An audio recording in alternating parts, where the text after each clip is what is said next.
This is Gary Butterfield. This is Cole Ross. And you're listening to File Underwater, the show where we try to convince you that R.E.M. was America's greatest rock band. And this week is our finale. We have kind of a grab-bag show featuring some letters, featuring some final singles, actually, and something pretty special, which I'm going to play coy on because even though you can see that in the show notes, it would still be a fun surprise. Yeah, sure. I guess I'll go along with you on this. I'll hold water with you. Okay. Last episode of the show.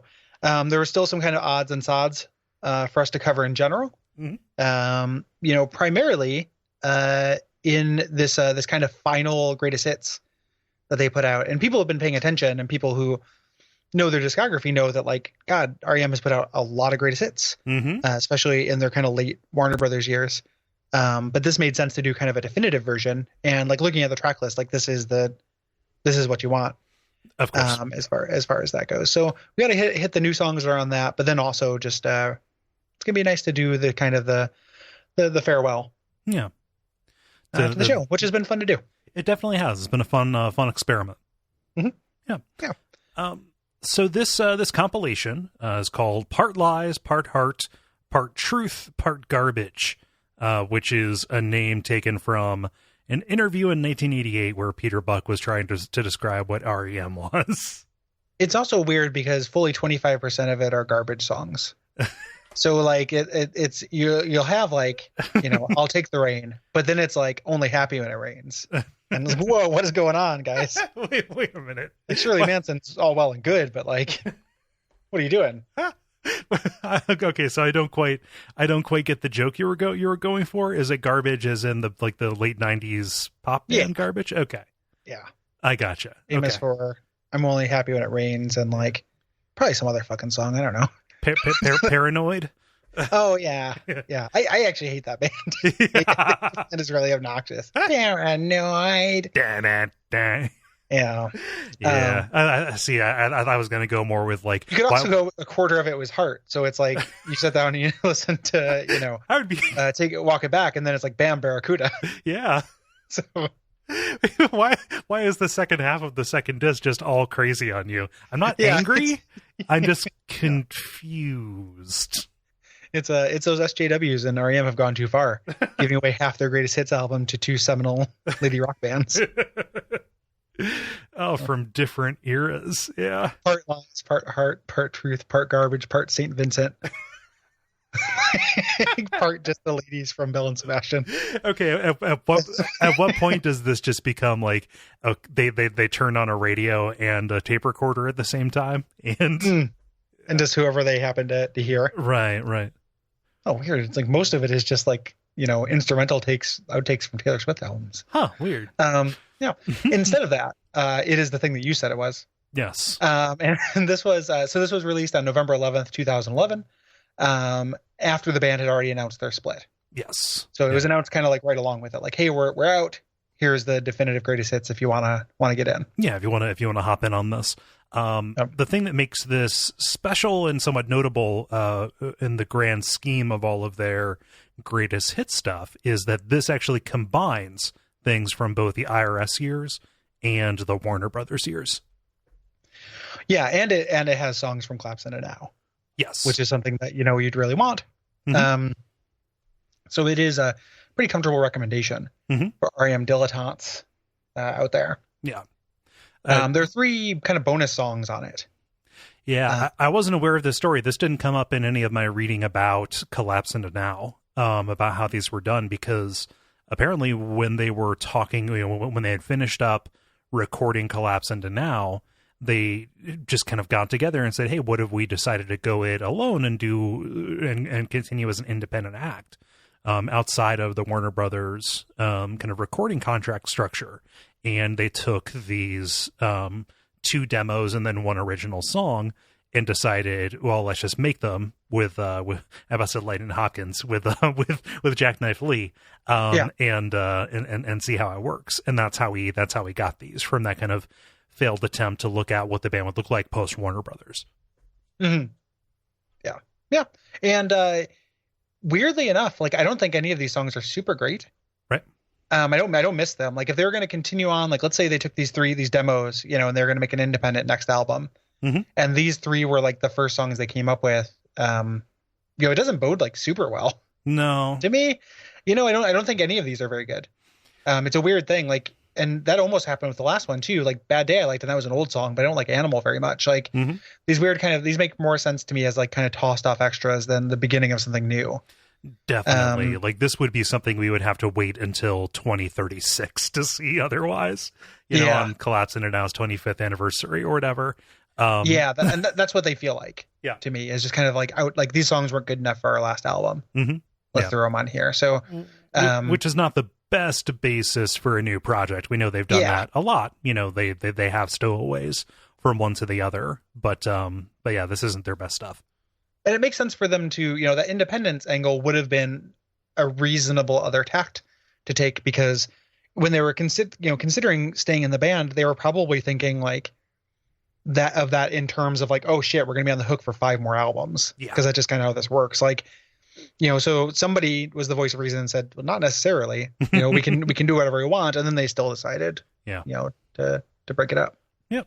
They collectively on the thought of renegotiating another contract. I can imagine them all having like a Bill Berry commitment freak out kind of thing. Like, oh gosh, we're going to have to be on the tour for this long, or totally. No.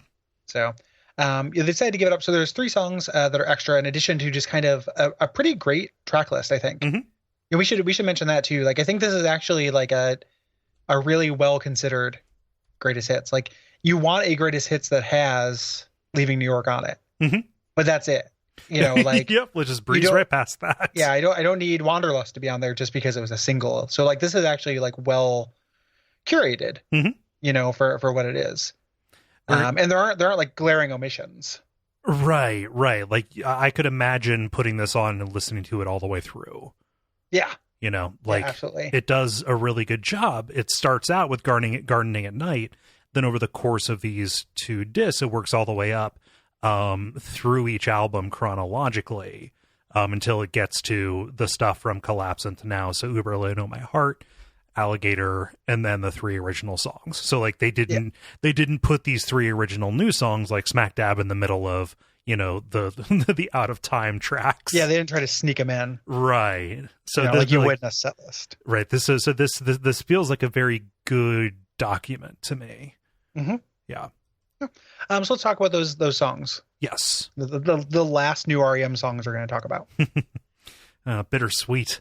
Not Bittersweet Me. That was a while back. That's entirely different. Very different. So there's a song called A Month of Sundays. Month of Saturdays. Month of Saturdays, sorry. A Month of Sundays is the saying.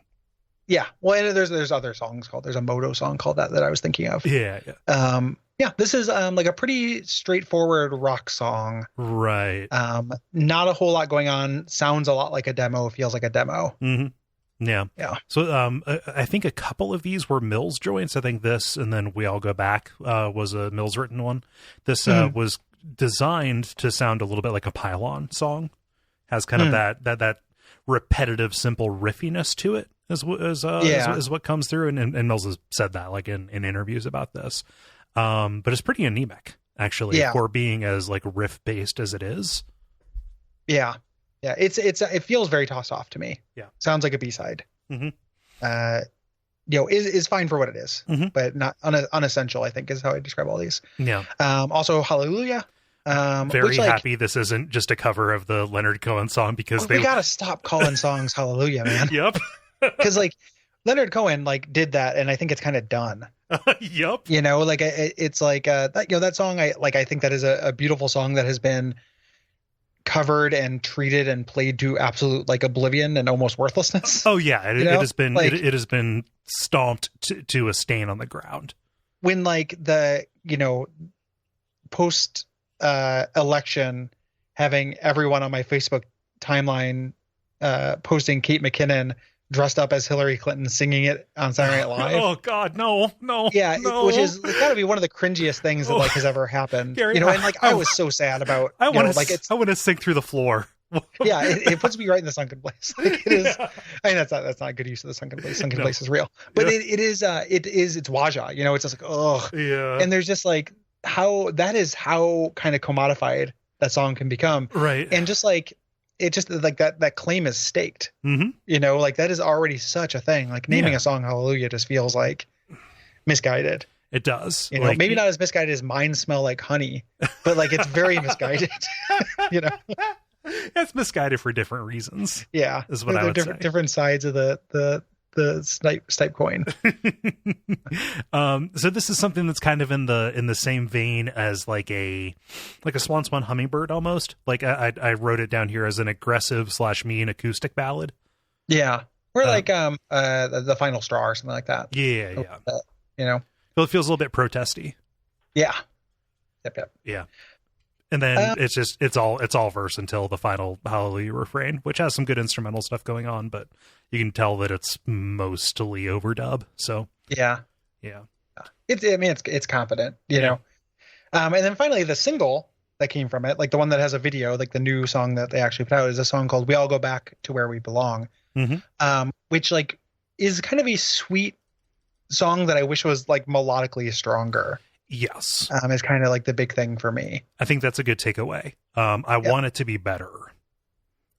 Especially because, like, I don't know, it feels poetically accurate. Like, oh, we all go back to where we belong. It feels appropriate, rather. You know, for, like, the final song to say, like, yep. You know, there's an air of resignation to that title and to the song itself. And just the song is not there to back that idea up. Yep. Like, you know, very sweet idea, like, but just the, you know, I couldn't, you know, if you put a gun to my head, it'd be hard for me to hum it. Yeah. You know, it's pretty forgettable, I think. Mm-hmm. So. Yeah. In the video, I have no idea. Either of them. I have no idea what to do with either of them. Yeah. It's kind of, it's a strange thing. So there's two of them and they're black and white footage of either Kirsten Dunst or John Giorno, who's a poet.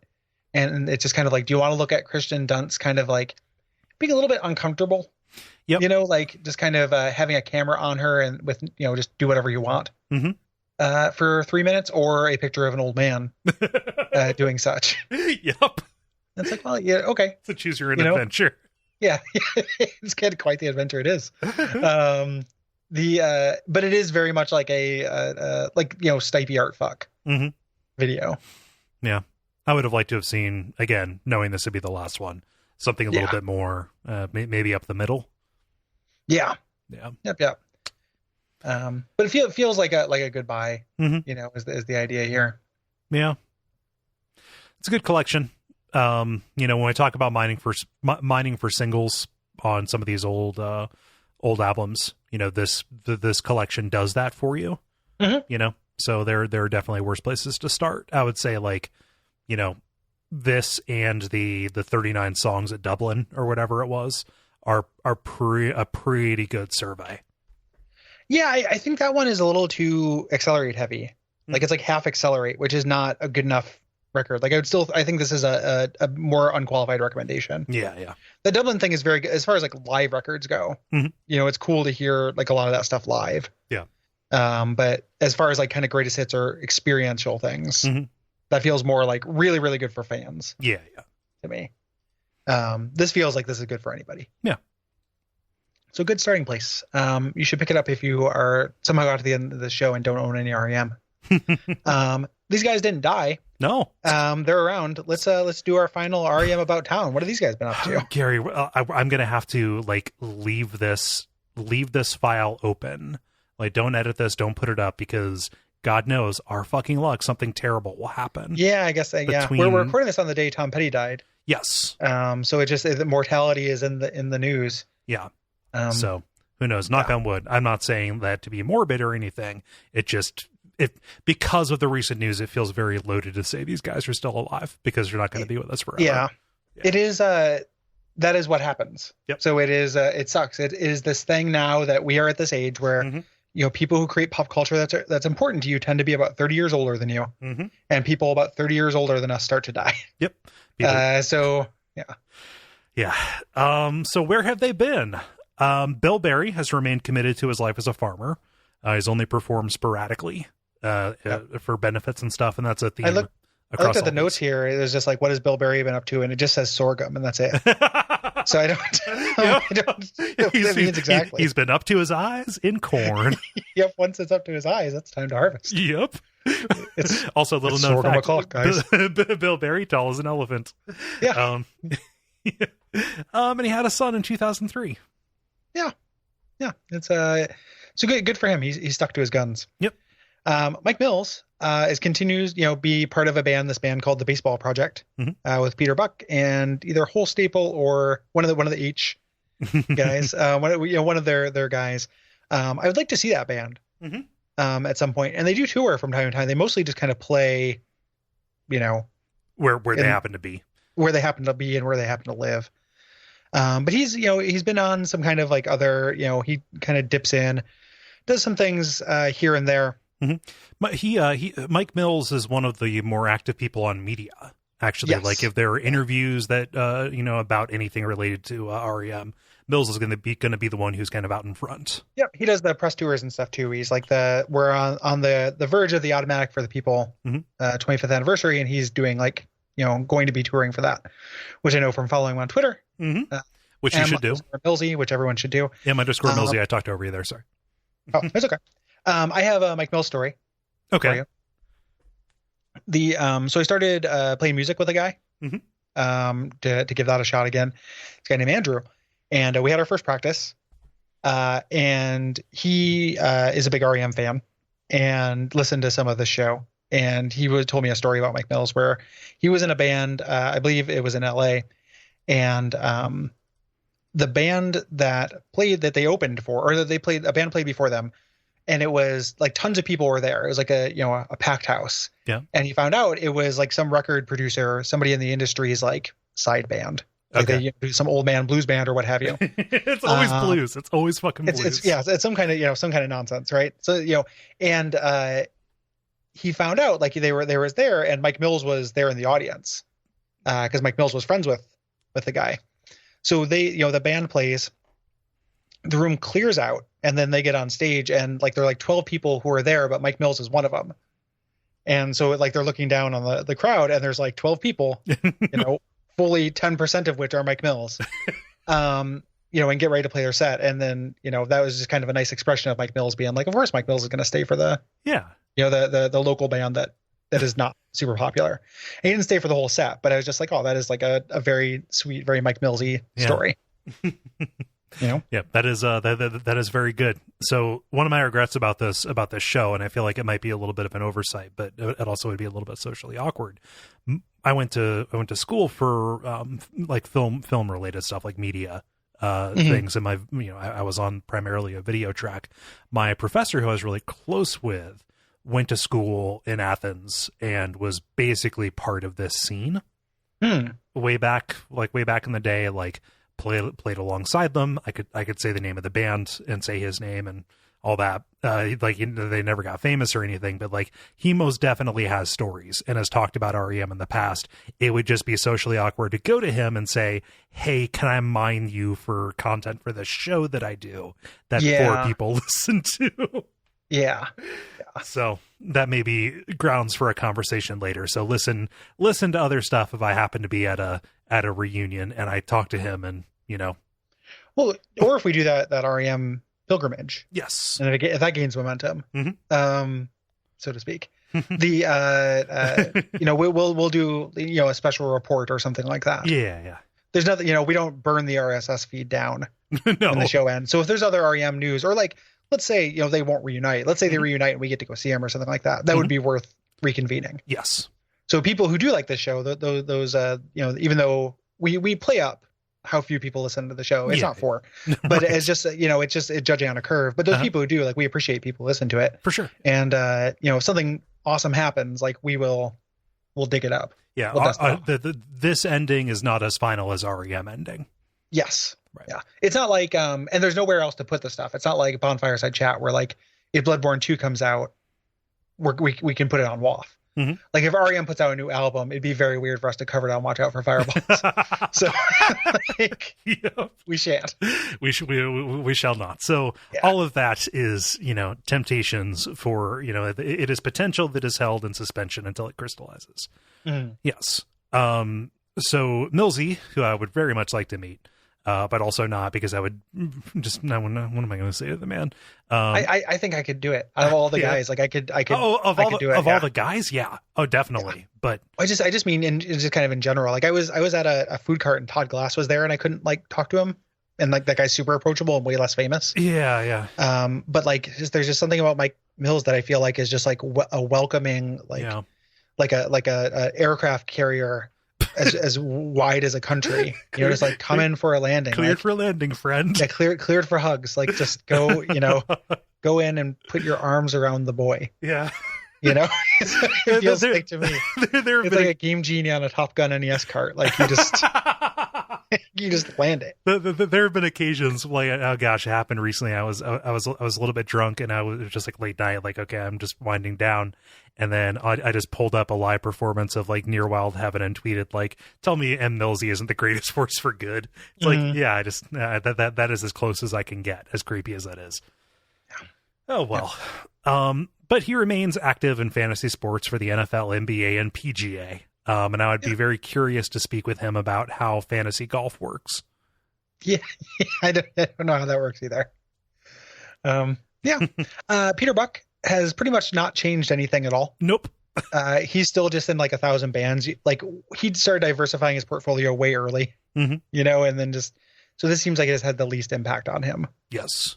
So very, very active musician. Yeah. He did a solo album, which is fine.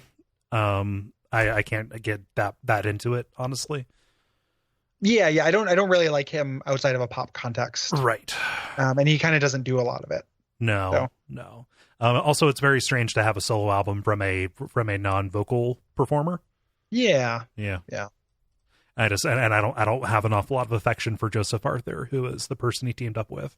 I don't even really know who that is. Yeah.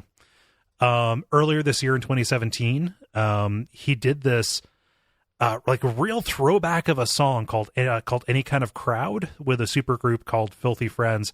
It's him, Scott McAfee, Bill Rieflin. Okay, so basically half of R.E.M. as of the time they ended, along with Kurt Bloch and Corin Tucker. And if you listen to it, and if I told you that it came out in 1990 as opposed to 2017, you would believe it. Yeah. I listened to this. Somebody on our Slack brought that to my attention, and like it's kind of interesting. Yeah, it's hard for me to. Again, though, I don't think I'm gonna follow it. No, I like Corin Tucker just fine, but yeah, I mean, I do too. Like, but just fine in like a literal sense, right? Just fine. Michael Stipe continues to kind of do benefit appearances and collaborations. He did a team up with Fisher Spooner, did a song called "Have Fun Tonight." Don't watch that video at work. Yeah. Is it? It is. I don't say this pejoratively. It is incredibly gay. Okay. They like that. That is the subject matter of it. Of like going out to a club. It has like a 70s like mustache daddy kind of aesthetic to it. It's super neat, but it is also it is definitely let's say piquant in how strong its kind of homoerotic content is. Sexual, even. Let's just say that it's very sexual. Yeah, it's not just like gay guys like having dinner parties. Right. Yeah. He also kind of not most notably, but pretty notably, has like a gigantic, awesome mountain man beard, and just like facial piercings alongside that. Yeah, he looks incredible. Like he's such a cool looking old man. Old men are real. Like I was talking to your friend and mine, Zach, from the video game hot dog thing, and we were talking about R.E.M.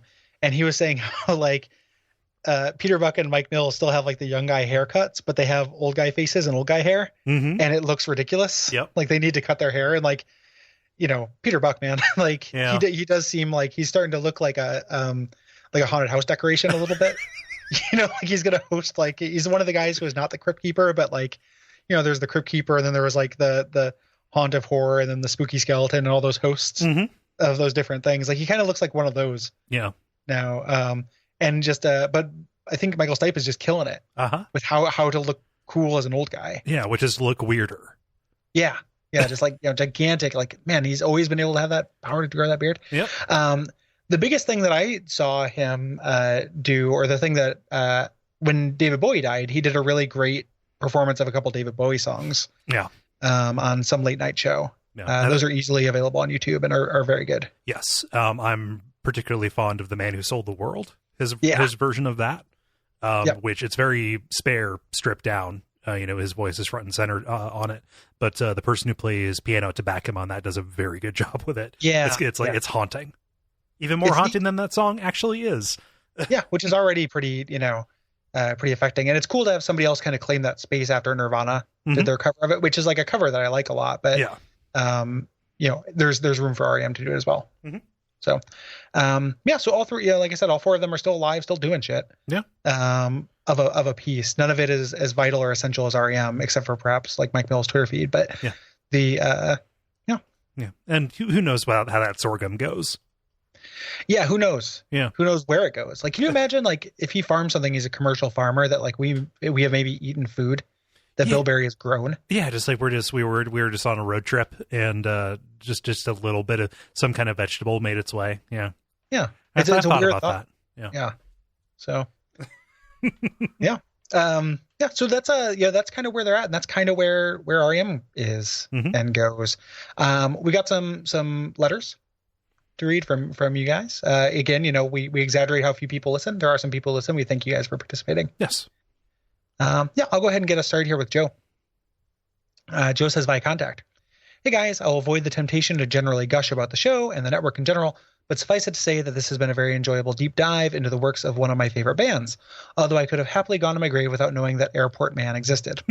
R.E.M. have been with me all my life, from my dad playing Out of Time and Automatic on repeat during the early days of my childhood, to the delight of discovering Murmur and the entire IRS catalog while studying at university. I wanted to share one particular aspect of my entanglement with the band. I went through a period in my teens of struggling to come to terms with my sexuality, and as a sweet indie rock loving boy, felt a disconnect with the musical orthodoxy peddled by gay bars and, indeed, most of my gay friends. Which is to say, fuck you, Gaga, and your cynical piece of shit. And shit is S, like, parentheses, hit. So piece of hit. The Born This Way. That was me editorializing to explain the syntax. In the presence of these false gods and their empty music, I was determined to build my own personal pink pantheon of alternative queer musical heroes. I'd heard a little of Michael Stipe's public statements on his sexuality at that point, but he really cemented a place in that pantheon when I went to see the band on their 2008 Accelerate tour. It had been Manchester Pride that weekend, and it was to my delight that Michael Stipe had come out with rainbow colors on his face to announce that they were going to do some old songs, especially to celebrate it. They turned out to be Pretty Persuasion, So Fast, So Numb, and Seven Chinese Brothers. The first of which seemed really fitting, as it always spoke to me as being about confused sexuality. My friend who accompanied me was markedly less impressed by this. At the end of that part of the gig, he turned to me and remarked dryly, "Well, that was all very gay, wasn't it?"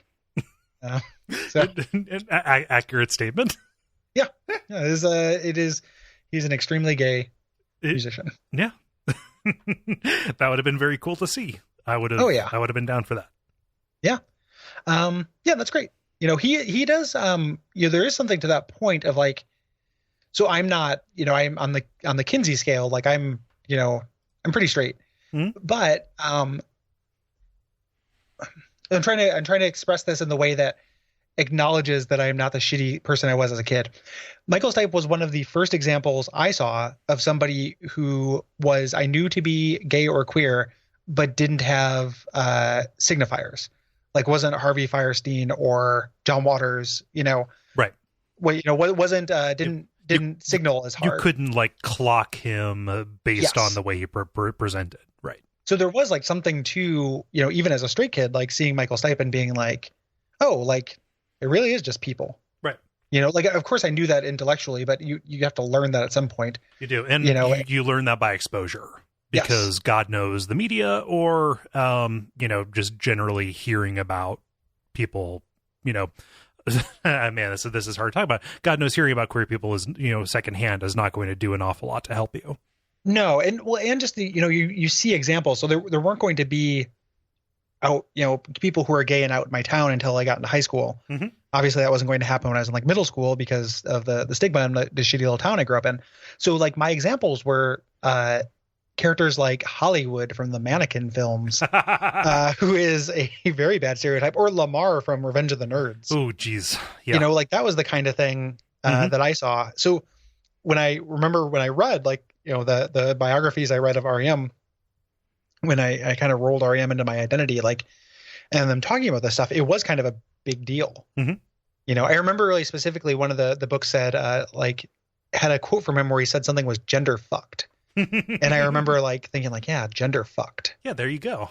Like, yeah, what it was just kind of a compelling idea from somebody who I already had tons of trust baked in, and tons of appreciation. Yeah. For it. So it's like, it is not probably overstating anything to say that like Michael Stipe's sexuality had an impact on me being a better person, and getting over the kind of passive, shitty teenage homophobia that was really common in the 90s. Yes.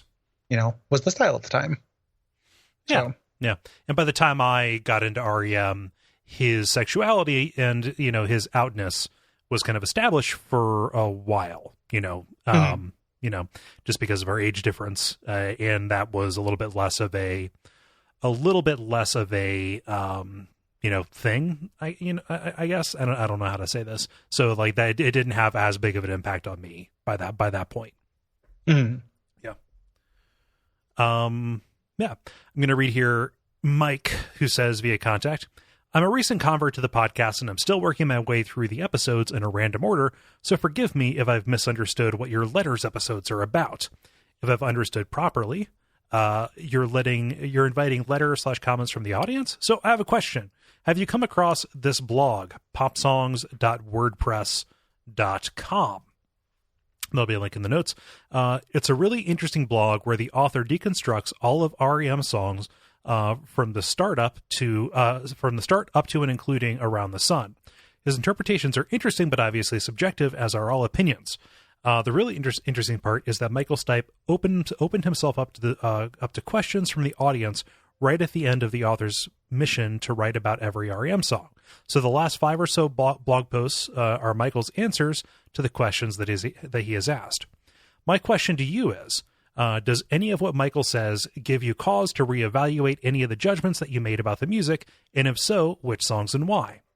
Been a fan since about 1987-ish, when I was given a tape with Fables on one side and Life's Rich Pageant on the other. Seen them a few times live, and I miss their voice and worldview. Your podcast has given me a reason to recall why they were so important to me, for which I am grateful. Gary, I neglected to send this to you. Oh no, that's okay. I'm familiar. Okay. With it, I've read at least the Ask Michael Stipe parts. Mm-hmm. I haven't read a bunch of the guy's analysis of the songs, because it's kind of what we do, and right. I was okay missing it. It's an interesting idea, but it's like, again, we kind of do it. Yeah. But I've read a bunch of these Ask Michael Stipe things, and they're really good. One of the things I really like is that some people are pretty critical. That comes through, and he has a good response to that. Generally, like he's mildly defensive, but also kind of analytical about it in a way that I like. Yeah. I don't think it changed anything that I thought. Like it all is pretty much in line with what I think of him already. Yeah, I guess. It is. It's good to get his impressions of later songs, especially after Hi-Fi, when all this stuff kind of dropped off, and especially our book, with the song by song analysis, we just don't have an awful lot to go on, unless a site like Songfacts has gathered a little bit, right? Yeah. It's good. It's a good resource, for people out there, kind of generally. So, check that out. Especially the Stipe stuff is good. He's also done a couple Q&A things on their like AOL group, that are kind of interesting to read as well. Yeah. So he's done a bunch of this kind of touch. Those are cataloged. Yeah. Those are out there. So thanks, Mike. Mm-hmm. We haven't brought them up before because I have read them, but it's also, I didn't read them in relation to this show. No. Like I read them a while back, Mhm. so I probably could have stood to review, and didn't. Sorry. Yep. Yeah. And finally, Sean says by contact. I started listening to R.E.M. in 1989 as a freshman in high school. Back then, we bought tapes. The first CD I ever owned was on Mac for the People, which I won from a radio station because I was the first caller to get a trivia question right. Everything released before 2000, I see through rose-colored glasses, and it's hard for me to hear the music critique of older songs, but I appreciate the honest analysis, and I'm a friend to anyone who claims R.E.M. That said, I had never thought about R.E.M. music in a critique of musical elements. It makes it hard sometimes to hear some of the beatings some of the songs and albums take. But if I listen through to the end, the sharp comment at the beginning of the album ends up getting softened by the back end of the episode. The reality is when you quantify your favorite band's catalog, in your heart, you may like a particular song. Your honest analysis discovers it's rather weak, but you still like it. For me, these songs laid the groundwork for my musical preferences now, but as a much older adult, I can definitely see the warts on the old lady and recognize them as ugly. But in the end, I still love my grandma. In regards to warts, Bill Berry is my favorite member. While Stipe is the voice, Berry is the glue in my mind, as evidenced by everything after 2000. So I shake my fist whenever I hear the phrase, another bummer from the drummer. That's me saying that. That's about everybody hurts. I want to speak to the critique of the directness of the lyrics. Back in the day, the internet consisted of a closed networks like Prodigy and CompuServe. You couldn't see anything outside of the hosted network. Prodigy has bulletin boards where people would post messages, and in the music group under R.E.M.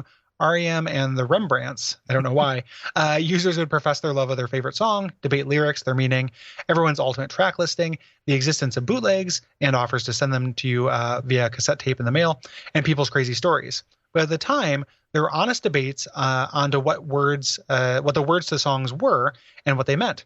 There was no official lyric source back then, so the first half of the catalog were mystery lyrics to most folks. So it is like Christmas all the time, being able to find a podcast, videos on YouTube, albums available on demand, and bootlegs that you can download. I think my ultimate fan experience was catching the concert in Atlanta in 1999 when Bill Berry filled in for drums that night. That's awesome that you were there for that. Yeah. Yeah. Yeah, I think that the thing that, I kind of expected that last paragraph to end differently. I think he's talking about when we talk about Michael Stipe moving from being kind of mysterious to more direct with lyrics, and how now that you can kind of read those early lyrics, like before they weren't really sure what was being said. Right. But I didn't get Sean's take on now that the lyrics are direct. I only got his take on now that it's easier to find what they are. Right, right. So I think, and I'm kind of filling in some blanks here in what Sean wrote.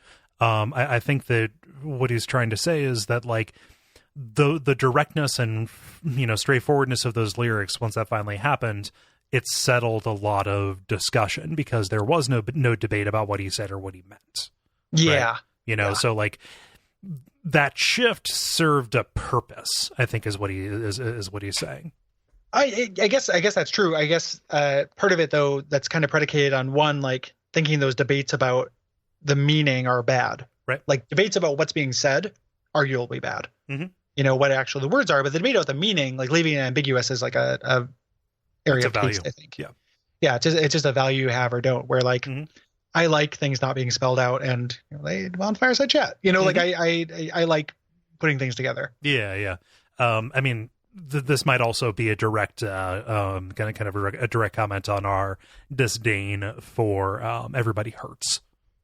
I think so too. Yeah. I was just trying to figure out how it's related to being able to look up lyrics anytime. Yeah. You want, like, they seem like two different. That's why I got confused.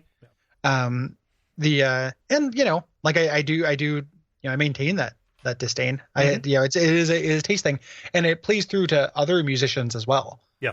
It is just kind of a value I have in music. Yeah. So most bands I really love are not super direct in their meaning. Your voice is guided by. Yeah, exactly. Voices guided, Destroyer and Spencer Krug and stuff. Metaphor and imagery and stuff. Poetry. Yeah, poetry. God. Yeah. Spencer Krug.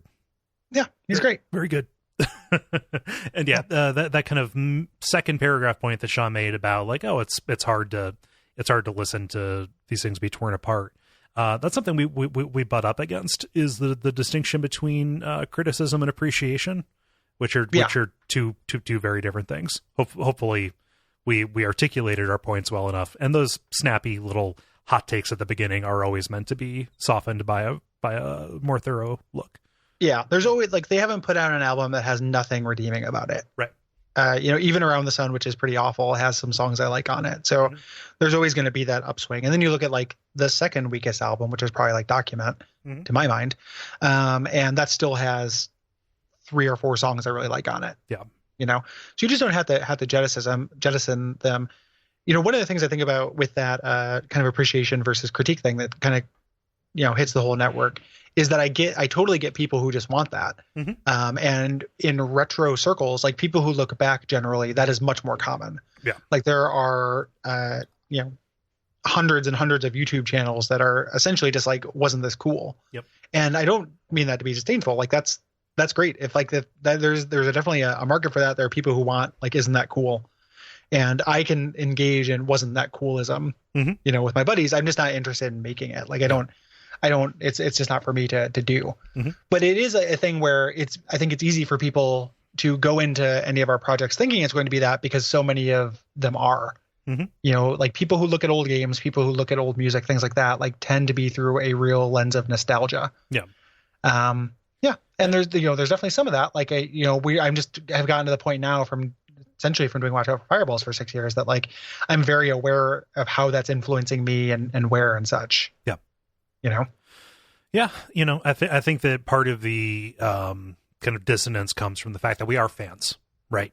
We are fans of R.E.M. We started this project because we like R.E.M.'s music, like talking with each other about music, and this is something that we share in common between the two of us.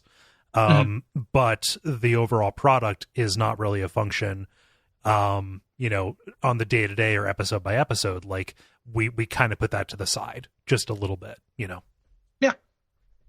Yeah, I didn't come out of this liking R.E.M. less. No, because I came out of it liking it a lot more because I found stuff that I hadn't considered in years and years. And that's the balance, right? Like, so it did mean some songs I could just kind of take or leave. I was forced to actually look at. I hadn't listened to Everybody Hurts for pleasure since 1993 or whatever. But I had to sit down and like, what do I think of this? Like, I actually had to codify that rather than just kind of leaving it to the side. But that meant like actually sitting down and really thinking about, the songs in that album I really do love, so I gained a lot more from it than I lost. Yeah. But negative things stand out a lot for people, kind of more than positive things. Like, again, like Bonfireside Chat, like it is, that is something I've learned from this is that people will, and I'm not calling Sean out, but like people will definitely kind of glom onto something that you say negative about something they like, more than they will when you say something positive about something they don't like. Yeah. Or something positive about something they do like. So we could do one of these things and, agree with somebody who really likes the album, 80%, but that 20% is what's going to stand out. Yeah. And that sometimes manifests of, I can't believe you said this about X song. Yeah. Yeah. Or even worse, like, I can't believe you hate, and then like grand thing, that I think that's really common. Yeah. I can't believe you hate this. And it's like, well, like hate is a very simplified emotion. Yeah. And I have complex feelings on this thing. It is a varied and faceted work. Yeah. And I don't have a monopoly on complex feelings about this. I'm sure if you looked back on it, you would have complex feelings too. Yeah. Even if it was like pure appreciation, even if it was like purely positive, it would be like a richer, more complicated positive. Yeah. And again, there's no judgment. Like some people just don't like that, and that's fine. Yep. I understand like there's enough things to worry about where people don't want to do that to their media or do that to things they love. Like, oh, for sure. Like we're living in end times. It feels like, I keep coming back to that. Like it feels like end times. Right.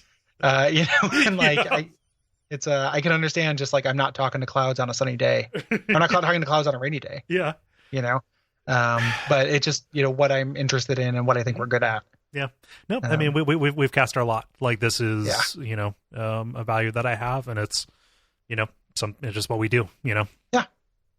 Unapologetically us about it. Yeah. So I'm saving the big reveal for you, buddy. It's time. The big reveal. It's time. I might actually just not put this in the notes so it can actually be a surprise when people listen. Let's not say what it is and just talk about it. Yeah, let's say what it is. Then they'll have to figure it out slowly. Let me have some magic, man. No, I know. I'm just teasing. Yeah. I'm also not actually upset. No, we're going to talk about R.E.M's appearance on The Simpsons. Yeah. Their incredibly small appearance in this thoroughly, let's say, bottom 20% episode of this show I like. Yeah. Yeah. This is not Great Simpsons. Season 13. Nobody loves season 13. No. But, it is, we're going to get there. And we also, we know there are Simpsons podcasts out there. Mm-hmm. Like our buddies, Bob and Henry and those guys do their Talking Simpsons podcast. They'll get to this eventually as well. Yeah. We're going to scoop them. Claiming dominion over R.E.M, I feel comfortable in doing this. Yes, me too.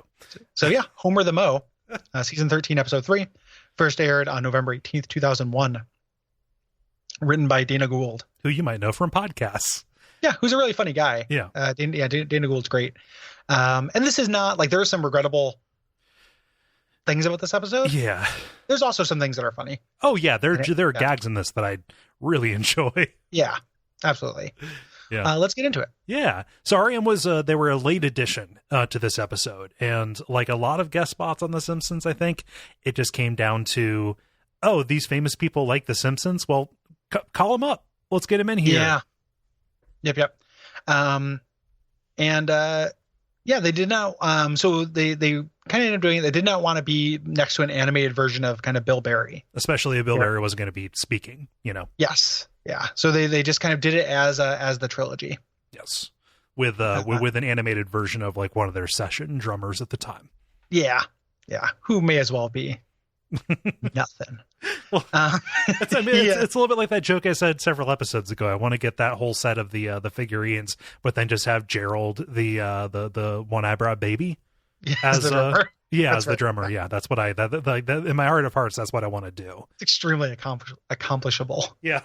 You could make that happen. I think they made a baby Gerald. It might have come with one of those play sets, but right. I bet you they made a baby Gerald. Yeah, I can make that happen for less than $100, but yeah.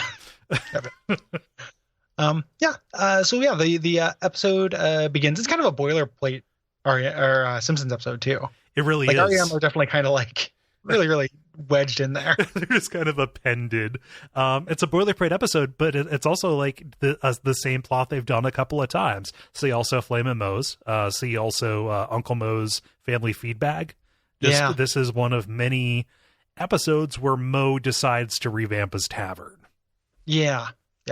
Other than like the later ones where the actual pathos episodes about Moe that happen later that are pretty misguided. Yeah.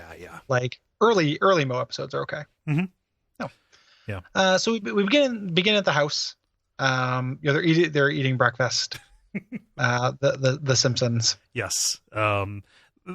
Lisa's very concerned that Bart is not there because his Mountain Dew is getting flat. And he's not there because he is digging a hole. And he's digging a hole so we can do some more digging. Yeah. That will make sense a little bit further into Thimbleweed Park. Okay. So he's just kind of digging a hole. They don't know what's going on. He's just digging to dig, like that awesome Breaking Bad. Yep. Thing. Like, what are you digging for? I don't know. It goes pretty deep. They call a psychiatrist who comes over and kind of talks to him and asks if he has any problems, if there's any like shouting in the house. He says, my dad's always yelling that Whitey's keeping him down. Then we do this. This is a weird cold open. It really is. They pull out to it not being about digging, it being Homer telling the story in the bar. Uh-huh. And he includes like these like cutaways and stuff. Yeah. I love the Great Humongous as a character. Like Great Humongous is real great. The Chinese super soldier who's spying on them. Oh, the Great Humongous. Yeah. Spying on Bart. And then Moe is like, hey, I'm sick of you barflies telling your pointless stories. And then they're sick of Moe. Like, hey, this is setting up Moe's crisis here. Yes, his crisis. Moe generally being surly, but also this is edging into the time when he is just legitimate, like just completely depressed, and they play his suicide attempts off for humor. Yeah, not today, old friend. Right. Yeah. Hammering it home with the line, "I haven't smiled for real since the day I nailed that rat with an ice pick." Yeah. Yeah. So he said, he's like, I remember when I was back in bartending school, Swigmore U, and he says like, Homer, you're in charge. I'm gonna go get my groove back. They have a pissing contest so you can be in charge. And they head back to he heads back to school. Head back to old Skidmore U. I love Homer's misunderstanding about where the beer comes from. Yeah. Because he's like, he starts just drinking out of the tap. Yeah, he just throws the tap open. It's just going all over the ground. Yeah, he's like, I got to pay for that. No, actually, people buy beer from you. Uh-huh. Yeah. So with Mo gone, Homer's running a little bit less of a tight ship, right? Yes. We got Lenny flinging bags of fast food up into the fans. Homer tries to fix the jukebox by Fonzie hitting it, breaking the glass. Whoa, hemorrhage amundo. Yeah. Pretty good. We get to the university. There are a couple of like pretty classic Simpsons jokes about adjunct, or grad students. Yeah. Where they're feeding him.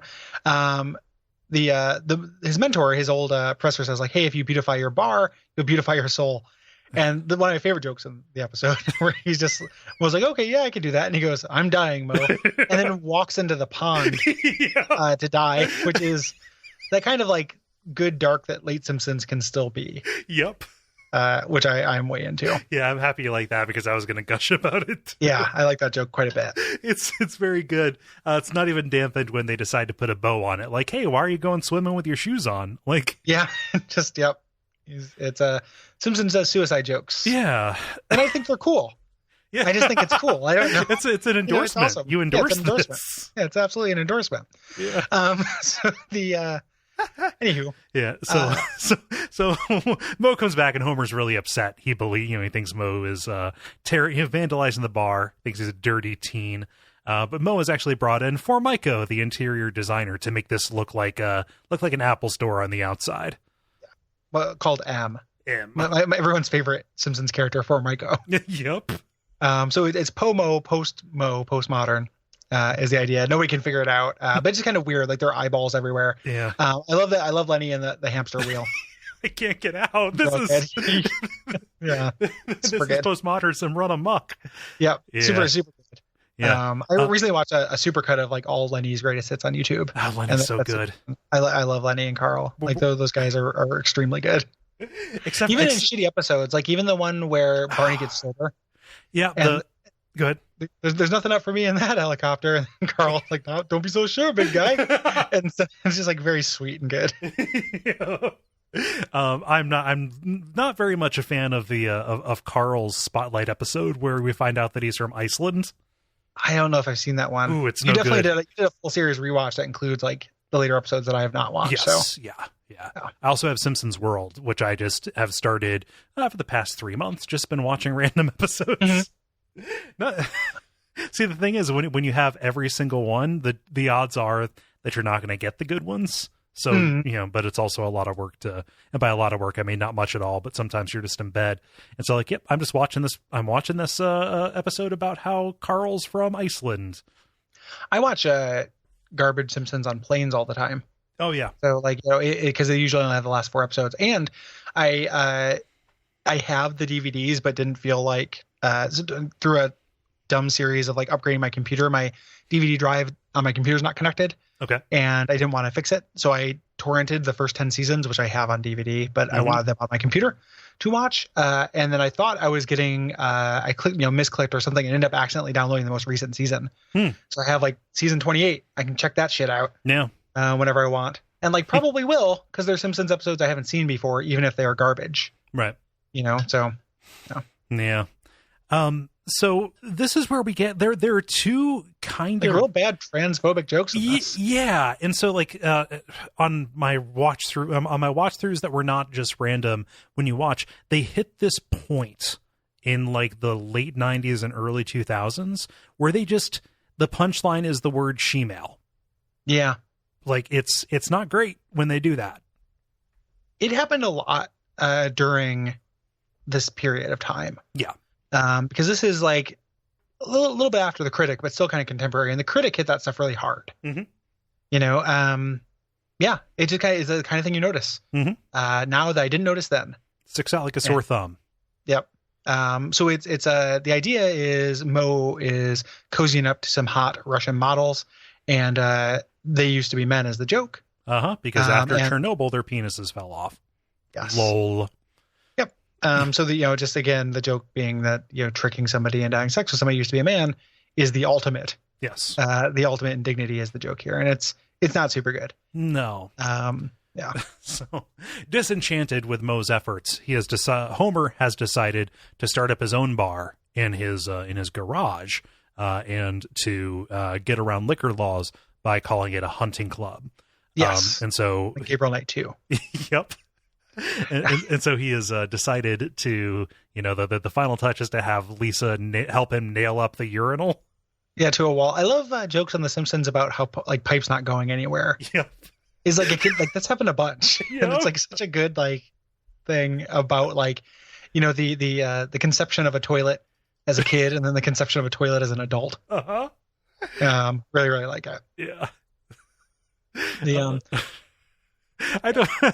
So this is also some late season creep, and by late season I mean less than halfway through of creep into weird absurd jokes, where we find out that Homer's lack of follow through is demonstrated by the fact that he has made a robot that is functional enough to beg him for legs, but he didn't actually give it legs.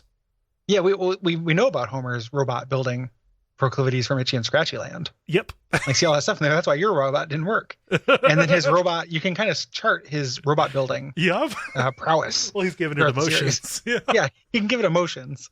So he can't, he was able to make it not only operate, but also feel. Yes. I like that throwaway joke quite a bit. It's very good. Yeah. And so Mo follows Homer. He is also disillusioned, and the ghost of his mentor comes back to mock him, even though they are friends. It just doesn't make a lot of sense. They good. There's a bunch of good jokes, just kind of showing Club M, as being kind of nonsense. And there's the people within and such. There's a couple of good jokes there. There's a part where they stick him in the dark corner of the bar. There for Michael, he unscrews the light bulb above Homer, Lenny, and Carl. Just above them. Oh yeah, just above them before they leave. It's not Mo, but right. Yeah.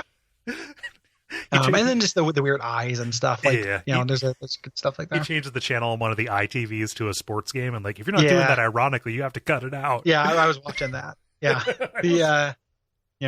So then we get to cut to the Homer's bar with Lenny and Carl are there, and they're singing "I Love Rock and Roll," but they're changing the lyrics to be about Mo being a big jerk and a she-male. That's the second super transphobic thing.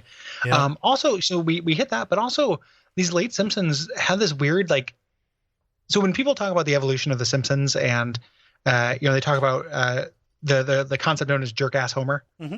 Which is when Homer stopped having any kind of feelings and just being a sociopathic jerk. Right. And then Bob and those guys are really not fond of, but they point out a couple times jerk-ass Homer was extant well before. Oh, absolutely. Season. He was in season 3. There's some parts that are just kind of cruel. Mm-hmm. This kind of focus on them singing. Yeah. And not original songs, but just kind of doing stuff like this. Yeah. Fucking drives me up the wall. It is so dumb and not funny. And it happens twice in this episode. There's this part, and there's the part where he starts singing along to "It's the End of the World as We Know It." Yeah, and it really bothers me. Oh, and he's done that. Homer, the gag of Homer just making up lyrics to a song, happens way earlier than this. I don't know if it's just Hank Azaria's performance being a little bit too much. There's a little bit too much gusto. I'm sorry. You mean Dan Castellaneta? Dan Castellaneta. Well, I've been listening to the secret episodes of The Simpsons that I've been watching in Espanol. Yes. Dan Castellaneta, thank you. Yeah. I know Homer's voice. So this is vocal tech. I just wanted to help you.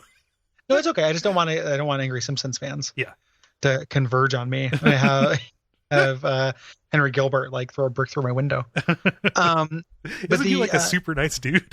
He's a really sweet guy. Okay. But he's got a throwing arm like a motherfucking cannon. It's too much gusto, and it's in the sound mix. It's too loud or something. Uh-huh. I find it really annoying. Yeah. like really annoying. Yeah, no, he was doing it with like Christmas carols back in season 3 or season 4. And that's no fun. Yeah, they're extremely annoying jokes. So this I love rock and roll thing is very annoying too. Yeah, this is also paired up with a super great Coyote Ugly send up of them dancing on the bar. Yeah. Good. Remember Coyote Ugly Mania? I've been rewatching It's Always Sunny in Philadelphia, and there's like it's a prominent plot point in like season 1 as well. Yeah. The whole country had Coyote Ugly Mania. Yep. Coyote Ugly. So this is in 2001. Like that was probably a little bit more current. Sunny had no excuse. That show began in 2004. That should have Coyote Ugly should have been way out of our system. Yeah. Striptease also, or what is the stripping? What am I thinking of? Showgirls. Showgirls, yeah. Yeah, that's what I was thinking of. Yep. Showgirls. Castellaneta. Yeah. So they, he's putting the kids to work because he's an abusive asshole. Right. Home. Lisa wants to go to bed. It's school night. He's making her cut lemons that they're not using. Yep. You can go as soon as you finish the lemons. Yep. And so Mo has left his bar and he walks by Homer's. He's going to go, reconnect with his buddy, and here's R.E.M. playing. Mm-hmm. And they're doing End of the World because it is the song that Homer can do his nonsense lyrics over top of, which includes the admittedly good phrase "Herman Munster motorcade." Yeah. It is, but it is a really annoying scene to me. Yeah. All the stuff with R.E.M. is good though. Oh, very much so. I think they comport themselves really well. Yes. So Peter and Michael are saying like, "Are you sure this is a benefit for the rainforest? Well, why would a poor person have a bar in his garage?" Poor person have a bar in their garage. There's a great cutaway thing with Mike Mills. Oh, I love this. Asking the guys. This is my joke of the episode. Yeah. This is my joke of my life. It is. Yeah. It is so perfect. Mike Mills is pee shy. He's at the nailed up urinal, and Lenny is just standing next to him, doing what I would do, saying, "Gotta pee, huh?" Yeah, asking to see if somebody can, they're members of R.E.M. can form a shield around him, and just so Mike Mills can just pee onto Homer's wall, just leak into his floorboards. Yeah. There. I also like this, like the way that shot is composed. You can also see the Devil's Advocate pinball machine. Oh yeah, may I play Devil's Advocate? Yeah, that is one of my favorite jokes. I laugh every time the Devil's Advocate thing comes up. I love Devil's Advocate. It's the image is really good. Also really good. I love this when they find out and Michael Stipe is about to stab him. It's very funny. Like it's well acted and real good. So Michael Stipe finds out he was tricked, breaks a bottle, and it's about to cut Homer's throat with it, and they calm him down. Peter Buck says, "No, Michael, no, that's not the R.E.M. way." You're right. Let's recycle these shards and get out of here. Which again, plays into message. It's on brand. Yes. So then we get into like, is this the fourth act of this episode? Yeah, this is real late Simpsons problem. Is this just kind of jumping all around? Because remember, this started with like Bart digging. Like it is a weird, unfocused mess. It is 4 different episodes that are all put together, and this is also something that they have done before. Because hey, remember the episode where John Waters guested? And it's great. It's awesome. And they took Bart hunting to make him a man, and Lisa was like, "No, you shouldn't do that." Well, they do it again. Because Mo is upset that Homer has started his own bar and abandoned him, and says, "Well, if you're a hunting club, you have to actually go hunting. So why don't we go hunting?" Yeah. So they'll go hunting. There's a great little exchange between Lisa and Mo, which is a pair up you don't often see. Yeah. Where Mo's like, "I don't like you, and you don't like me," and she says, "You don't like me? I like you. Yeah, I like you too." here's a towelette. Like, it's very cute. Yep. Very good. And Mo manages to stop the turkey from being hunted because of his newfound friendship with Lisa by scaring it away with a cougar call, and Homer shoots it trying to bag the cougar. So Homer shoots Mo because he's a monster. Mm-hmm. And turns out not only was this 2 regular episodes of The Simpsons, not only was this a guest appearance by R.E.M., a gigantic band, this was a Thanksgiving episode because it ends with Thanksgiving dinner. This made me think when before I revisited it, thinking that R.E.M was on 2 episodes. Because I was like, oh, R.E.M's on that Thanksgiving episode, because I remember the gluten line. They have a tofurkey, and it's just like, gluten. Eat those curds, Bart. Like Michael Stipe's weird flat delivery of that. And I just always remembered it, but I was like, oh yeah, they also like there's something with Mo. Yeah, I had no idea like that. Like I remembered Bart digging, I remembered Club Mo, I remembered R.E.M playing in the garage, and I remember the Thanksgiving part. I totally forgot about the hunting thing. So of the 5 elements of this plot, I remembered 4 of them and thought they were in 4 distinct episodes. Yep, it's a real structural mess. It is not a great episode of The Simpsons. No, there are good jokes in it. It's that, but it's very indicative of that period. Yeah. Where it's like, and R.E.M would have, wouldn't necessarily have made sense. Like they weren't the kind of guest star they would have during Golden Age Simpsons. No. Like there were definitely guest stars earlier on than people usually think. Mm-hmm. Well, the Michael Jackson episode, most notably. Well, in that one, they played with it, and then also, they had Dustin Hoffman and stuff. But even ones that were kind of just like, look at all the celebrities. Like season 4 or whatever begins with the Krusty comeback special episode, which is like all just like, Crudler. Yeah, Crudler. I love Elizabeth Taylor during that episode because she doesn't do anything. They're just like, these kids want you to do a special. No, and then like that's it. Like she's only like she gets like 3 lines, and they're just being really mean and dismissive. Yeah. I just watched that one recently. Yeah. But I'm way into Crudler. Does she also call him Crustula in that one? Yeah, is that where Crustula comes from? Yeah. So they did that kind of girly guest star stuff, but like just having R.E.M be R.E.M. wouldn't have made much sense. They could have done the Red Hot Chili Peppers. Yeah, that was going to be the citation I was going to give. Like, even though, man, like the Red Hot Chili Peppers are really perfect for that, even though like they're a bad band, because of when they go into the bar at the end and they're all happy, and Flea's like, "Hey Mo!" like throws his arms up. Like the delivery is extremely good. It's very good. I also like Krusty convincing them to clean up, give it away. Yeah, I like that. These lyrics are good for everybody. See, this is if you want the duck feed, like just gushing. Yeah. We just need to do one Simpsons episode every 6 years. Right. Yeah. So if we did a whole Simpsons podcast, we'd eventually get cynical about it. But if we just talk about the Simpsons every 6 years, it's just going to be us. Like, remember when that thing happened? That was great. Yeah. But it's fun to talk about because we're both really enthusiastic. Yeah, because it's the closest thing our generation has to the Beatles. Like it is the best thing. Yeah. So this is super fun. Like the R.E.M appearance anyway. It's misguided. Like I don't think it I wish it was in a better episode. Who knows if it could have been, but like I don't know. Like there's this like secondhand happy where I'm happy that these people that I like and respect were able to go on a show made by people they liked and respected. Yeah. Yeah. It's it's true to character. Like they don't end up like doing anything embarrassing, and it's before the Simpsons got so shitty and egregious where like someone would just walk up to Homer and be like, "Hi Homer, I'm Tony Hawk." That would be kind of the joke. Like at least they play themselves. It's not just like, what if Homer encountered X culture? Right. Which has become a real problem of the last half of the series. I was watching again a random episode yesterday. It was like a whole bunch of them were trying to like group write a fantasy novel, and Neil Gaiman shows up, and there's a joke where like oh gosh, Mo doesn't know who Neil Gaiman is.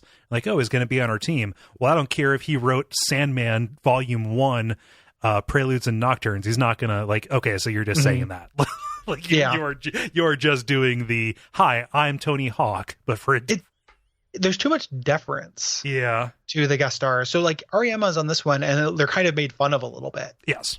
It's not like the characters or writers are not kind of worshipful of them. No. Which would happen later. Like that's a real problem with later guest stars where it's like, wow, Lady Gaga. And then like Lady Gaga goes, "Hi Lisa, here's a thing." And then, but everyone's like, "Wow, the creator of blank and blank." Like they're trying to lampshade it, but lampshading is not good enough. No, 9 times out of 10. Lampshading is still an acknowledgement of the shitty thing. Yeah, like it is never a good sign when characters are standing around criticizing the plot, or criticizing your product. Yeah. No, and here, like the entire premise is like it's based on REM. Like, oh, like it might actually be super easy to trick them into doing something for a good cause. Yeah, yeah, and they just they comport themselves with dignity throughout. Yeah, so which is not a function of them. That's a function of the writers of The Simpsons. Right. That's a function of Dana Gould. Dana Gould got begooled. But the yeah. So good episode. Happy to revisit it. Good episode. Yeah, good app. Good enough app. 7 out of 10. Yeah, 7 out of 10. Good for the man. I said the last half of the series, but really we're talking about 2/3 of the series at this point. Yeah, I mean, it's pretty crazy how like the preponderance of Simpsons now is like 8 good seasons out of 28. Yep. You know, no, that's bonkers. The era of the Simpsons that we talk about is just the white of the toenail. Yeah. Yep. Very, very little. So that was fun. I'm happy we got a chance to do that. We have one final thing before we go and wrap everything up. Gary, this was your idea, so I'm going to throw it to you. Yeah. It's my fault. I thought it would be fun to do a top 10, a informal, non-legally binding top 10 R.E.M. songs. Yeah, just keep in mind, like this might change tomorrow or what have you. Oh, it's changed 5 times on the way, even after I got it down to 10. I've been subbing things out like I'm building the Pokemon team. Yeah. You're putting together your thing. I realize now that when I first put this idea together, which was August 17th, so I'll give you some context, about 6 weeks ago, I did not put these in order. Oh, wow. Properly. I did my 10 and thought I would come back and put them in order. So I didn't quite rank these. Do you want a minute? Correctly? No, I'll do it on the fly. Okay. Because fuck it, man. Let's go crazy. Let's do it. This is the REM way. Because I think that they might be roughly in kind of an order, just naturally how I came to them. Okay. In an order like, starting with my favorite, or let's starting with least favorite. We gotta count up. Oh, of course, yeah. For the drama, but I'll let you go first, so I can. I'll when I say do it on the fly, I'll do it in the margins. Yeah. When I'm pretending to listen to you. So, I'm just kidding. Cool. Yeah. No, I'm used to it. I mean, I do a podcast with Chris. Okay. Yeah. So my number 10, Maps and Legends off of Fables of the Reconstruction. Yes. A beautiful song. Yep. Love that song. Way into it. We're not going to comment on all of them. No. Just I'm into that as number 10. My number 10. Oh My Heart. So something late snuck on, and it's that song, which is the song from that album I've listened to the most. Yes. And dearly, dearly love. Yeah, that is also a good one. Number 9, Disturbance at the Heron House. Ooh, interesting. Yeah. I got no documents on this one. Yeah, so. I had to make a hard choice between Document Green and Out of Time, like what from that era was going to make it on here, and Heron House ended up winning. So yeah, that is a good song. Yes, I'm with you. My number 9 on this list is Green Grow the Rushes from Fables of the Reconstruction, a song that we had one of our classic Duckfeed showdowns about. But I love that song dearly. Yeah. It's good. I don't dislike it. I listened to all the albums again, and that was one I remember enjoying. So it's weird when you get out of the thick of it. Number 8, The Great Beyond, a single. Oh yeah. Yeah. That's a great song.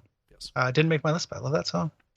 The my number 8 is going to be Ebo the Letter. Okay. Very good. That song I love. Yep. I have a different hi-fi, a little bit higher up. Mm-hmm. Yeah. What's your number 7? My number 7 is Harbor Coat from Reckoning. Ooh. Yep. Also on my list. a little bit higher up, but that's definitely on my thing. We're on 7. Yeah. Yes, sir. Okay, that's part of the reason I'm not numbering these. Part of the the difficulty. My number 7 is Cuyahoga from Life Search Pageant. Yeah, I had to. That was another difficult choice for me. Honorable mention. Yeah, Cuyahoga is an honorable mention. From pretty high up as well. Yeah. Number 6 from Murmur, we've got Laughing. That's interesting. Yeah, I love Laughing. I love to laugh. I love to laugh. I love to laugh. My number 6 is going to be Day Sleeper. Yeah. Song that I dearly love as well. Mm-hmm. Moving on. What do you got for number 5? Number 5, Leave from New Adventures in Hi-Fi. Interesting. Yeah, that is a great song. No arguments there. Together you can shuffle our picks and make a top 20. Yeah. My number 5 is Wolves Lower. Another honorable mention for me. Yeah. Number 4, Uberlin. Yeah, there's your later entry. Yep. I have a tremendous amount of affection for that song. Yeah, it is a great song. It's really good. That album has had legs. Yes. I have not listened to Accelerate again since we recorded about it, but I've listened to Collapse Into Now several times. Yes. We're on number 4. Number 4, yes. Is it? Yes. My number 4 is These Days, also from Life's Rich Pageant. Mm-hmm. Yeah. Number 3 for me, Boxcars, Carnival of Sorts.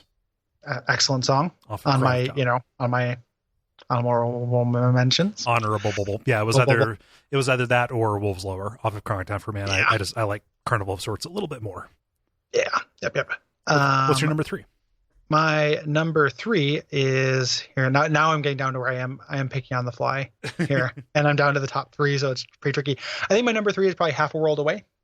That is very good. That was one that went really high in my list. Yeah. Love that song. Yeah. Wow. Okay, so number 2. Here we go. Yeah, getting intense here. Number 2 from Automatic for the People, we have Man on the Moon. Ooh. Yeah. Yeah. Interesting. I only wanted to have one big single on my list, and of all of them, that is the one that I like listening to the most, and was also, I think, impacted my appreciation of the band the most. Yeah. My number 2 is Harbor Coat. Yeah. From Reckoning. So it'll be a top 19.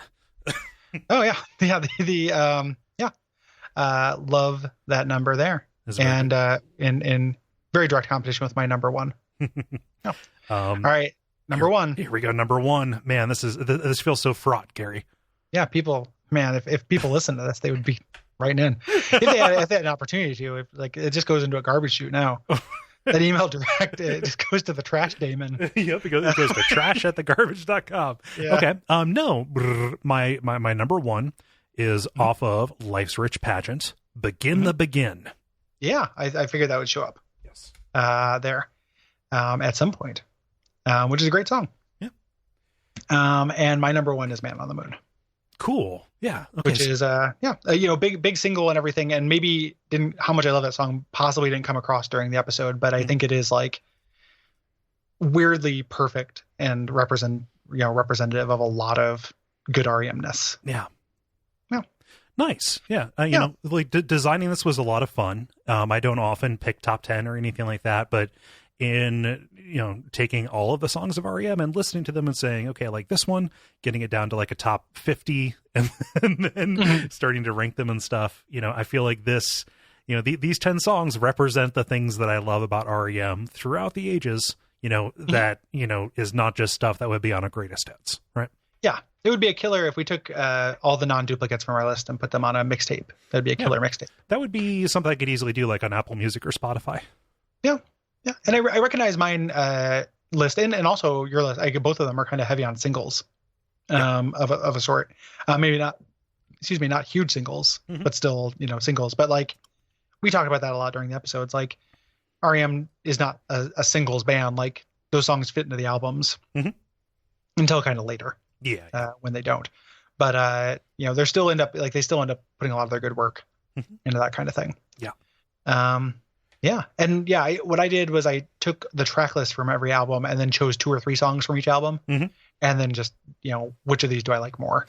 Yeah. And eliminate it down. Yeah. So I never had like a top 50, but I had I always knew, from what was on, what was a representative from Life's Rich Pageant, what was a representative from Reckoning. Yeah. And it's tough. If you're talking about a top 10, they've done 15 albums. One of my songs here is not from an album. Yeah. At best you could call it a hanger on to the Up era. So you have to get rid of a bunch of stuff. So even that, representative of an album, kind of take is a little rough, and like deciding which one to get rid of. Accelerate, not an awesome album. However, Hollow Man is really good. Yeah. Yeah. It wouldn't be crazy to put a song from there on there. I was surprised, like probably the biggest, surprise from like doing the show and kind of revisiting this is like how much, like I'm very surprised at myself that there's nothing from Murmur on my list, and I don't feel bad about it. Like, I think that album's really good. It's just not, something about that production just kind of like kills it for me. Yeah. It's a weird thing. Like I almost put Radio Free Europe on there because that song is a masterpiece. Like that's very good, but like it just, listen to it and I was just like, man, it's just like, it can't hold up for me. Yeah. And it doesn't have the high highs like Chronic Town or Reckoning have. Yeah. Yeah. It is. That was probably the biggest surprise of doing the show. Yeah. For me. Well, it has been a lot of fun doing the show with you, Gary. This has been good. From way back when in the Metal Morph episode of Abject Suffering, which was just an episode about R.E.M. And I'm sure if I went back and listened to it, I would be, pretty mortified at some of the wrong things I said just based on memory. Mm-hmm. Bono was the lead singer of R.E.M. Yeah. I really messed that up. To kind of talking about it off and on in Duckfeed lives. It's awesome talking about music with you, and it's been cool to like look at this thing that I really enjoy front to back. Yeah, it's been really fun, and I found a bunch of like, B-sides and songs I never heard before that are still like, I listen to. Yeah. Like a theme from Two Steps Onward, and that cover of Favorite Writer is incredible. Yeah. And better than the original. Which I listened to some Magna Pop, and like they're good, but the R.E.M. cover that's much better. Yeah. That Redhead Walking cover that they did, like I still listen to that. Yeah, it's been nice to find a bunch of extra songs. I feel like I found if not an uneven album or a really really great EP of extra material from like one of my favorite bands. Yeah, which is a great feeling. Yeah, and I've gained just a tremendous appreciation for R.E.M. as a group of people, and also as like, I don't know, a little bit of an example of how to do creative work right. Yeah. I think that there are a lot of lessons to be learned by even just looking at their story and the way they decided to run things and comport themselves. Yeah, absolutely. Yeah. It is the story of R.E.M., if you're not getting it through this podcast, like if you get it through a book or what have you, or when eventually, like when a documentary comes out, like an inclusive one, like, is a good story. And, they are in the strictest sense of the word inspirational. Yes. And it's also been cool talking with people on Slack, sharing their R.E.M. stories and sharing, differing views on things that they liked that we hated and vice versa. And hate is a strong word. I just use that to play it up the way I play up how few people listen to this. Like it's still a big number. Like these are numbers that I would kill for, even 2 years ago. So yeah, that's it. Yeah. The show is fine. It's just judging on a curve. Yeah. Just to address this again, because we're at the end of the thing, no plans to replace this on the schedule. Yes. So, and that might be frustrating to people, but this was a Patreon milestone goal. We're trying to make those all not perpetual projects. Mm-hmm. This is probably actually, longer than a project might be for that kind of thing. Like this was a lot of episodes. But we have other things we're planning to do. Mm-hmm. We just can't, it can't be like The Wire, where like The Wire just kept adding characters without actually eliminating any plots. Right. We have, it has some plots have to be eliminated so we can make room for new ones. Yes. So the, no plans, that doesn't mean, never is a long time. Mm-hmm. It doesn't mean something won't happen or we decide to do this again. Right. Probably not for something like a band that has quite as many, albums. But I could see us doing a limited series on something. Yeah, doing a Creekcast. Yeah, doing that. Well, Creekcast would take as long as this. Yeah, like he's got a lot of stuff. But we could do a Sunset Rubdown cast, and that would be good because those early albums, I don't know if you've given them any time, but like they're growing on me. I didn't like them at first, but like they're growing on me. Yeah. So like we could do something like that. Yeah. That might happen. Nothing on the schedule. No plans right now.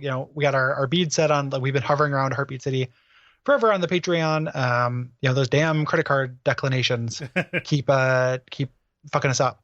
Right. But we want to get up to that, and then we have some other kind of limited run stuff. And in the future. With the time that is freed up by a Bonfire Side Chat ending and this ending as well, we're, replacing that with different stuff in different ways, either with more Watch Out for Fireballs, which is our Games Club show. I've been doing more streaming recently, which has been a lot of fun. People seem to enjoy that, like it, not strictly related to music. If you're looking for something like this to fill that part of your life. But we are, there is a fixed amount of work that we do. Yes. Yeah. It is. This has been the month to learn about what new WoF actually is as far as a workload, because the Final Fantasy month, that was like one gigantic game. Yeah. But doing Resident Evil October has been, took a lot of time. We've been recording a lot. Yeah. That show, which is good. It's all fun into doing it. We have the space, but just letting you know why we're not in a rush just to be like, okay, do Bowie next. Right. But maybe sometime in the future. Until then, though, we think, everybody who listened to the show is really fun to do. It remains. The RSS isn't going anywhere. So if you have friends who like R.E.M. or who you think might like the show, point them towards us. Yeah, this is, forever. It's a document. Yeah. Yep. I think that's probably about it. Just about. So until next time, which, if and when that happens, it is the end of the podcast as we know it. And we feel fine.